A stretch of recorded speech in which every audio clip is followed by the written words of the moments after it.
बिहार की सड़कों पर हजारों पप्पू ने पैदा ले लिया है। हर जिले में पप्पू पैदा ले लिया है।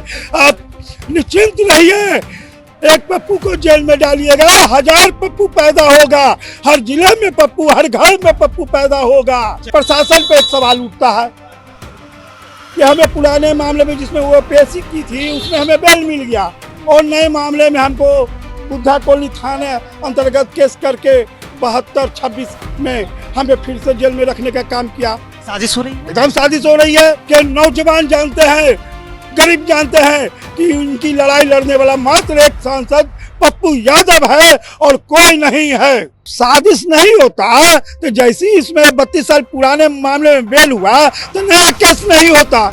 ये बात समझने वाला है। कहीं न कहीं सरकार और अधिकारियों की मिली भगत से उन पर एफआईआर कर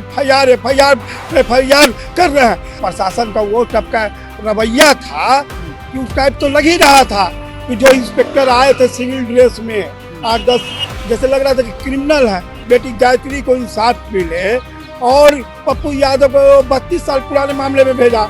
जैसी सरकार के उन दलालों को, अधिकारियों को पता लगा कि पप्पू यादव को आज बेल मिल जाएगा और वो जेल से बाहर आ जाएंगे, तो नया मामला निकाल कर उन्हें फिर जेल में रखने का काम किया।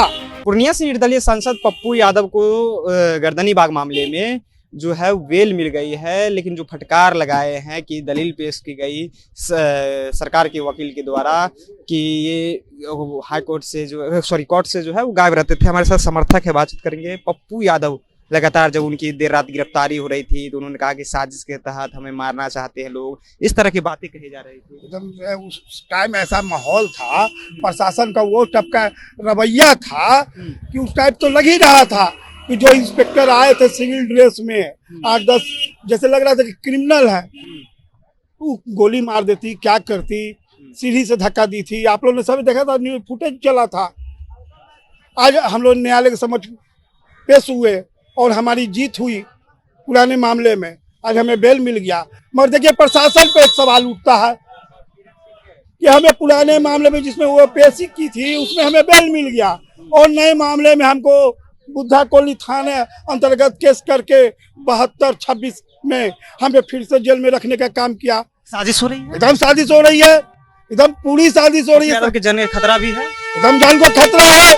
इस मामले से समझिए कि पप्पू यादव ने लड़ाई लड़ने का भूल प्रयास किया कि बेटी गायत्री को इंसाफ मिले और पप्पू यादव को 32 साल पुराने मामले में भेजा। जैसी सरकार के उन दलालों को, अधिकारियों को पता लगा कि पप्पू यादव को आज बेल मिल जाएगा और वो जेल से बाहर आ जाएंगे, तो नया मामला निकाल कर उन्हें फिर जेल में रखने का काम किया कि नीट वाला मामला दबा रहे। क्योंकि जानता है, बिहार के नौजवान जानते हैं, गरीब जानते हैं कि उनकी लड़ाई लड़ने वाला मात्र एक सांसद पप्पू यादव है और कोई नहीं है। लगता है कि पप्पू यादव जिस तरह से न्याय की बात करते हैं, नीट छात्रा मामला उठाए थे, तो जो सत्ता पक्ष के लोग हैं वो कहे कि देखिए इन्हें पुराने मामले, उस समय में 1995 में ये कब्जा किए थे, घर मकान कब्जा करने के आरोप में इन्हें जेल जाना पड़ रहा है। अब भैया कहाँ कब्जा था, इन लोग का मन गलत। जो केस करने वाले थे, क्या नाम था उनका, बीबी लाल जी, वो एक्सपायर कर गए 2013 में। उनका कोर्ट के अनुसार मकान खाली कर दिया गया। कब्जा की क्या बात था, रेंट पर लिए हुए थे और बाज़ाब्ता कोर्ट में रेंट जमा होता था। जब कोर्ट का आदेश आया कि मकान खाली कर दिया जाए तो कोर्ट के सम्मान करते हुए माननीय सांसद पप्पू यादव ने 2013 में वो मकान को खाली लग रहा है कि पप्पू यादव के पीछे साजिश किया जा रहा है, उन्हें मारने की कोशिश पूरी कर जाए। साजिश नहीं होता तो जैसे इसमें 32 साल पुराने मामले में बेल हुआ तो नया केस नहीं होता। ये बात समझने वाला है। कहीं न कहीं सरकार और अधिकारियों की मिली भगत से उन पर एफआईआर कर रहे हैं।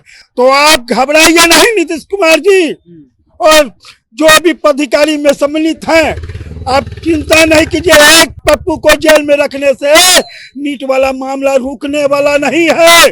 आप इस बात को कान खोल के सुन लीजिए कि बिहार की सड़कों पर हजारों पप्पू ने पैदा ले लिया है, हर जिले में पप्पू पैदा ले लिया है। आप निश्चिंत रहिए, एक पप्पू को जेल में डालिएगा, 1000 पप्पू पैदा होगा, हर जिले में पप्पू, हर घर में पप्पू पैदा होगा। चलिए, तो एक पप्पू को जेल में डालिएगा तो 1000 पप्पू जो है वो पैदा लेगा, हर एक घर में पैदा लेगा, हर एक जिला में जो है वो पप्पू पैदा लेगा। देखिए, जिस तरह से नीट छात्रा का मामला जहानाबाद का मामला था, जिसको पप्पू यादव मुखरता से जो है उठा रहे थे, उसके बाद कहा गया देखिए उन्हीं मामले को लेकर के सरकार जो है दबाना चाहती है, और इसी को लेकर के पप्पू यादव को पुराने 35 साल पुराने मामले में जेल भेज दिया गया था। फिलहाल उस मामले में अभी पप्पू यादव को बेल मिल गया है। हम उनके समर्थकों से बातचीत कर रहे थे। अभी क्या रहा है अपनी राय नीचे कमेंट बॉक्स में रखिएगा। आप देख रहे थे जनता जंक्शन। बहुत बहुत धन्यवाद।